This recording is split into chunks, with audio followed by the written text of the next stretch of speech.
gusto talaga nilang pumasok, sir, pwede naman, sir, eh. Kasi, Hinadlangan mo nga eh, di ba? ma'am, sinundo, Parang ma'am, sa loob ng Villamor. Sinabi nga ninyo na hinarang, di ba? Yes, niyo, ma'am. Ito, kasi ma'am, ah. gabi na, matagal na.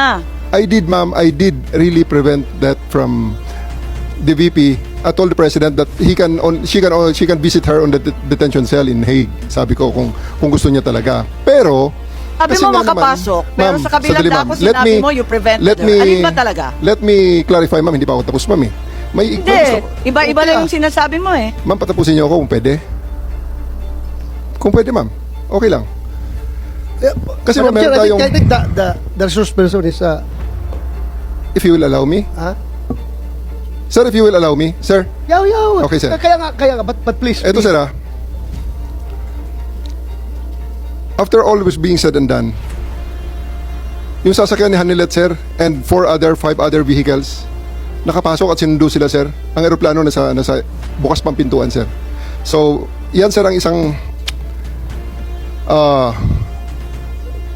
tumayong balahibo ko nun, sir, nung panahon na nakita ko, andyan yata si VP Sara, andyan si Bongo nakapasok na. Kasi sinusundo na, sir, sina Hanilet at saka si Kitty, sir, ng kanilang mga sasakyan, together with the other entourage. Bakit nila sumabay doon, sir, sa tarmac? Bukas pa naman, sir, ang pintuan. Alam mo, Madam Chair, Sir. Nick, Sir. you That's a new ibig kong information, sabihin, sir. kung pwede pumasok yung si Ma'am Hanilit at saka si Kitty, gusto mo ring sabay-sabay na sila. Sir, ganito.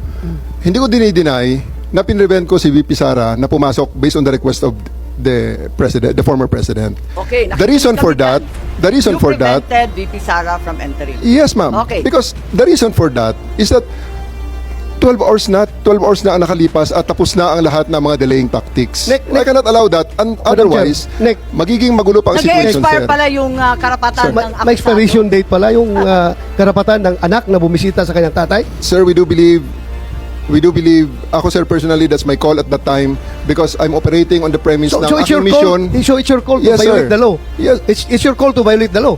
Dahil nakalagay sa batas, binasa ni Senator Alan Cayetano na bawal na pigilan yung anak na bumisita. So it's your call to violate the law.